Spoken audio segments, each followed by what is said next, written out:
fumes. Yeah.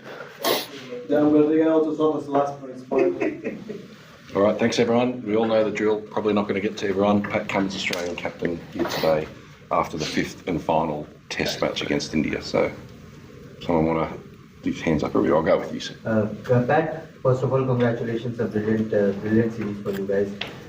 As a team, how much does this win mean to you? And as a captain, do you feel you have completed cricket now?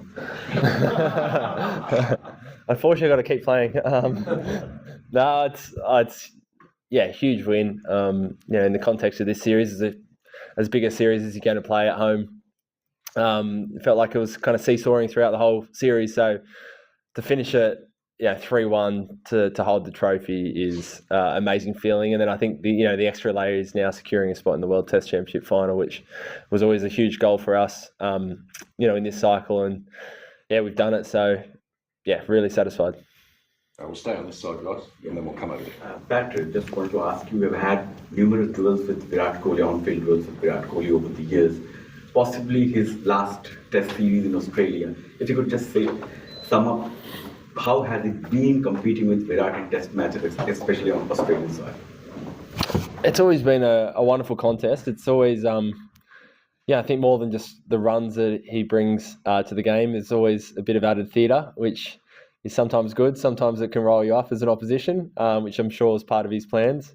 So it's if we don't get another chance, it's going to be a shame. I've always really enjoyed playing with him. He's been one of the star batters for the last decade or so. So, if you get his wicket, it goes a long way to winning a game. So, it'd be sad if it's his last series. But I always enjoyed playing against him. Yeah, Dan. Pat, the last time Australia won a series from 1-0 down was the 97 Ashes. Can you sort of say from experience how hard it's been to win this series from 1-0 down? How challenging that was? I think being a 5 Test match series it helps, but as you saw with the Gabbies, do start thinking anything can happen, and then MCG goes down the last hour. You do feel like you might play really well and not have a series win to show for it. I think as well, when you start a series behind, a lot of things get questioned. Things fairly and unfairly. But again, I think it shows a strength of the group to kind of stay strong, know that we weren't at our best, but we can be better, not get caught up in a lot of the external noise and clutter, and just focus on what makes us good players and a good team. And really, that's one of the most kind of rewarding parts of this series win. And just one on the fact that you've now got all trophies in Test cricket, and I think Australia have had that since 2008. Just how significant that is, and I guess also being able to do it, I suppose, the right way, obviously since 2018. I mean, I didn't know that. We'd won kind of everything until half an hour ago. But I mean, that's always the aim. So, one of the things I love most about Test cricket is it challenges you in so many different ways. You need more than just 11 players. You need an amazing squad. You need amazing support staff to be able to win everywhere in the world. And I think that's what we've been able to do. Some amazing series in England, won the World Test Championship in England, but also some of those subcontinent tours, throughout the years. So I think that consistency over a few years to do that with a very similar squad has been, massive. Ben, do you want to go? Yeah, that's it was quite an incredible moment. It's like Steve Smith getting out 1 run shy of the 10,000. I know that sort of the win is the bigger picture, but if you could, how was he sort of coming into the shed? So I guess that would have been a huge moment for him in front of his own crowd. Yeah, the nervous 9990s. He was, I think he's, wanting to win the game. I was kind of hiding at the front, so I didn't see too much, but I think we all knew kind of what we're playing for and how big it was. So I dare say more so the moment of, wanting to be that match winner, being there at the end and not getting the opportunity, probably more so than the personal milestone. It would have been nice for him to get it at the SCG. I'm coming over this way, guys, so just hold you. Pat, you touched on, you thought there was fairly questioned and unfairly questioned. Are you able to elaborate on what you think some of the fair and unfair things that were questioned up for the first Test work? Yeah, I think preparation, I was really happy with our preparation going in the first test.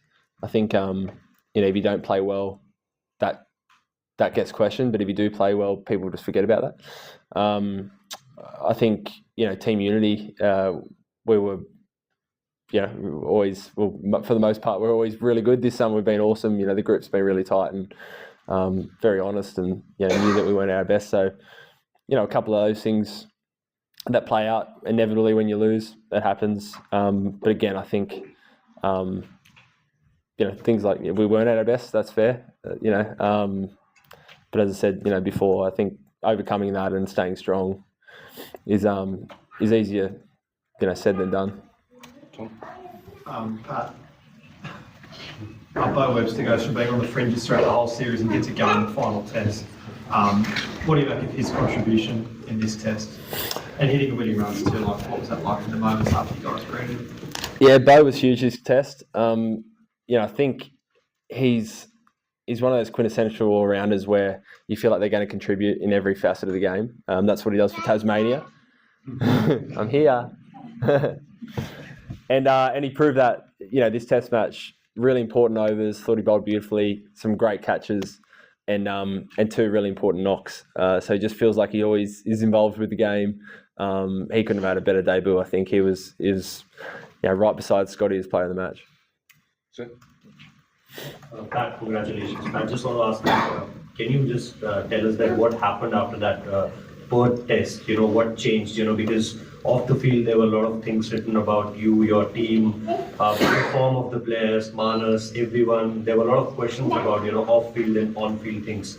What happened? Because after that you guys were always ahead. We know Brisbane, where Brisbane was going if it was a full game. So can you talk us through that what happened after Perth? I think more importantly, it's what you don't change. Of course, after a loss like that, you reassess where you're at. But we're really happy with how most of the guys were going. Thought we had a bad week, but thought our game plans, methods, selection, all that was pretty much where we wanted it to be. But maybe our execution was a little bit off. So as you said, each individual kind of had a few things to work on. Marnus worked so hard and wanted to change the way he wanted to approach the game. For us bowlers, maybe a little bit execution as well as maybe some slight bowling changes once you've had a look at the opposition. But, I think you can very easily panic in those situations, change a lot. I think it's more important to realise we're still number 1 in the world. We're a very good team. Stay strong. Last one on the left. Playing in front of massive crowds in Adelaide and then both in Melbourne and here in Sydney, how does it feel coming off the win, doing that for Australia in front of so many people? It's so much fun. I think, first of all, we all grew up watching Test cricket, loving it. So to be right there in the mix, you wouldn't want to be anywhere else in the world for these couple of months. Just wherever we went around the country, it was so well supported. Felt like everyone was talking about it. And yeah, just so much fun. Last week in Melbourne, I've never seen anything like it. And then it was much the same here in Sydney. People seeing hundreds of metres of people lining up at 7 o'clock in the morning to get in for day one. It's really special. It's such a special sport that we get to play, and it just seems like every year it gets better and better. Maybe stuff on here, last one on the left. Pat, You're right.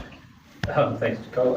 Pat, Andrew McDonald sort of said last night that he was disappointed with the way that the Indian players sort of got around, even in Sam Cox's face after day one. The Indian coaches sort of just come in now and said that that it's soft to think that was the wrong thing to have done. I just wondered what you made of that incident, and just about Sam, whether you feel any need as captain to have a chat to him about engaging with other players on the field, and just how you want him to bat going forward to the next series that you're playing. Yeah, I think first of all, obviously ICC and Annie Pycroft set the rules and set the punishments. We saw that in Melbourne with Virat, 20%. That's what they thought. So it doesn't really matter what we think. They set the rules. So obviously that's the standard that they're happy with. I think in regards to Sam, I think I've been really impressed with how he's gone about it. I think people mistake a bit of confidence with bullying or abuse. You're allowed to walk around with your shoulders puffed back and play a few cricket shots. I don't think that's illegal, but some people really take offence to that and want to kind of put him back in his place. So for us, it's always just and we say the same to all our players, is just bring yourself every day. You know, be yourself. Go about it how you think represents yourself the best and how you want to play. And yeah, I think he's been really good this series. He's stood up for himself when he's needed to. Okay, right side. How much Bumrah's absence was a factor in India's victory? Could it have been a little more closer had Bumrah's been fit to go? I mean, yeah, going off the rest of the series, you'd say so. You know, every time he bowled, he seemed to have an impact and took some key wickets. So, yeah, no doubt that helped our chase a little bit. Thank you. Yeah. Just in terms of your personal contribution, obviously wickets are there, but to be able to contribute to the lower order runs, which could potentially have been there, series changes. There is Melbourne here. How rewarding has it been for you to be able to do that? It's been really rewarding. I think over the last few years, you know, how you bowl to the opposition tail and how we as a tail bat can really have decided a lot of test matches. So we put a big emphasis on that coming in. We wanted some really clear plans when we were batting, but also when we were bowling. And fortunately, I think just about all of us who got a chance in the tail at different parts made it tough for the opposition and stuck and did an important partnership when needed. Where were we? Down the front. Yeah, I'll work my way that way, guys. So I'll get to you. Pat, well done on the win. You know, a lot has happened in the series in the opposite dressing room. You were surprised when Ashwin called it a day, and now this test, Rohit didn't turn up. He said that he's opting out of the game. A lot of damage have been inflicted to the opposition dressing room. So what is your group's assessment of what's happening there? And were you surprised that Rohit didn't walk out for the toss? I think you're always surprised, when the captain kind of doesn't play. And, same with Ashwin retiring. But honestly, it doesn't really affect us at all. You just turn up and you see who's going to be on the team sheet and you play whoever 11 they put out there. So, honestly, it's been very little conversation in our change room about what's going on there. Pat, congratulations. We can see and hear really, what a family unit this is. What does it mean to be able to share a win like this with your family and for the whole squad too? And I guess further to that as well, do you know what your Sri Lanka tour looks like, or if you're able to go across? Yeah, it's such a special time of the year. It starts with Melbourne, Christmas Day, and having all the families there on the MCG and being there for the Boxing Day test, and then we all come up to Sydney as a group. So I think it feels like, I don't know, there's so many kids running around at the moment. It's chaos, but it's great fun around the hotel. All the partners, get on really well, and they have a lot of fun together as well. So, they do sacrifice a lot. We travel in a busy year, can be close to 300 days on the road. So the family's very much part of what we do and sacrifice a lot. So sharing moments like today with them makes it extra special. In terms of Sri Lanka, we'll wait and see. Becky's hanging on at the moment, so we'll play it by ear. But I think, most likely I might struggle to get over there. Yeah, just behind you. After Sri Lanka got the World Test Championship final as well, how significant is it for you, having the chance to defend the mace and taking on South Africa in June at Lords? It's huge for us. We talk about the World Test Championship a lot. It's the trophy we're really proud to hold, so we want to go back and defend it. Like we were saying before, I think it's a great tournament in that you've got to play well consistently and across all different conditions against different teams. And it's great to be there again, and can't wait to get over there. Cool. I mentioned talk about his importance before, but this test will be so long. Oh, he's just so good, Scotty. I love him. He's whenever he comes in, you just know he's a seasoned pro. He's been doing it for years for Victoria, and he's well and truly good enough in Test cricket. He proves it time and time again. As a captain, he's a dream because he just loves bowling. He bowls uphill into the wind a lot of the time as well, so his figures are probably better than what they show. But he's just, what you're going to get from Scotty, and it's class every day. And so happy for him to take 10 for. Ash, did you have one? You talked about Bo before, but we don't quite know when Cam's going to be back in the fold. But can you see a team where him and Bo feature in the same side, and you've had Mitchell and Cam there this time? Do you see it working again? Yeah, of course. When you kind of build the package together, it's you think if they're in the best kind of 6 batters, but also they can contribute a little bit with the ball. Both amazing kind of gully second, third slip fielders as well. Absolutely. So, just because he's an all-rounder doesn't mean that we can't have two of them. Remo? That's funny what your thoughts on the pitch were, and really slightly conflicted looking at it as a fast bowler and also as a captain who's 2-1 up in the series and leading the draw. It's very different to any other SCG pitch I've seen. Had a lot of bounce and obviously a lot of grass and seed movement. I think, it was, I probably prefer that to a flat, slow one that fizzled out to a draw, but it was definitely spicy. So, I think it's the same for both teams. I really like that the roundsmen try to put a lot of life into it. At times it's probably doing a lot, but I think I'd much prefer Test cricket to be like that rather than fizzled out to boring draws. Can you give an insight into what Mitch Stark had to do to get up to this game, and also for yourself playing 5 tests on the trot physically? How's it going?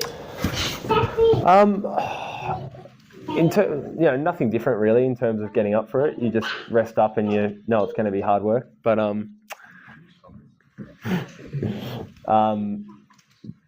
you know you're going to be fine. To be honest, probably a bit sorer than I thought it was going to be in that day 1 or 2. And Mitch is a bit the same. I was feeling all right until I had to bowl and put the bowling shoes on.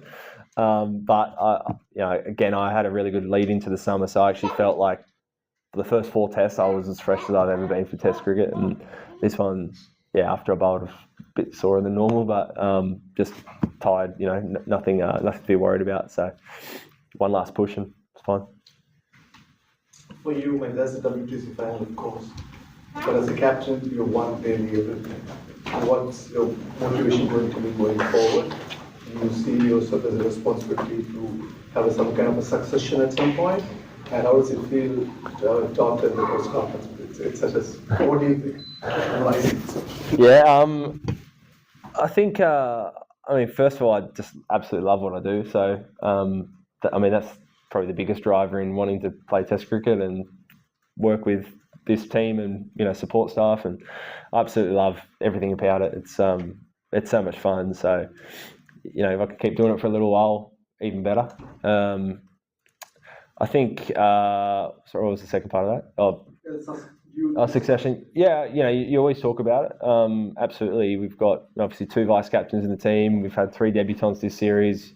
You're always balancing between kind of the here and now, but also you've got a bit of an eye to the future. So they're conversations that we always have. I don't think there's any point in doing things just for the sake of it. So those can play out over the next few years, but of course we're always thinking about that. And then it's great having Albs and Becky. They're gone now, but it's again being able to bring them on tour and once this Test match finishes, go back to just being a full-time dad and husband. Even a better job than being a Test captain. Love it, so feel very lucky. Right. I was just going to ask about Albie's fashion being better than yours. Just again on captaincy, 5 Test match series, you've done a few of these now. The series scoreline says 3-1, but it's probably closer than that. So how much did you grow as a captain in the last 8 or 9 weeks? I don't know about the last 8 or 9 weeks. I think you definitely draw experience from past Ashes series or big series. I think probably one of the most important things is managing your resources throughout a 5 Test match series. So that's managing your bowlers' workload, but also your energy. Making sure you're not kind of riding the waves too much, and have a really strong process and try to stick to that for the 5 Test matches. I think over this course of series you got to look at their opposition, so maybe your plans change a little bit. You get a bit of a feel of the kind of the tempo, and you try and maybe tweak that. I'd say they're probably the things I think about most over the course of 5 match series. Scotty. Just looking at Biders, there, a lot of talk about him this summer and his returns. What do you make of him today? Like, does it sort of show his value and work to the team, the way he's able to hold that chase together when it's falling around him? Sort of, how much longer do you see him playing Test cricket for Australia? Yeah, I felt very comfortable when he was out there batting. He looked so assured. I think Aussies, we said it with Nathan McSweeney as well. It's literally doesn't get any harder than opening batting on these pitches against a quality bowling attack. It's the hardest job in cricket, and I thought he looked really good at times. Sometimes he got some really good balls. I think, he looks like he's batting as well as, any other time. So probably overall didn't get the runs he would have liked, but you get innings like today where he just shows his maturity and experience is so valuable. So, yeah, who knows? I know he always says age is just a number. So took some good catches in the field as well, still moving all right. So, no end date from our end. See, as long as he's still scoring some runs. Great. Thanks, everyone. Thank you.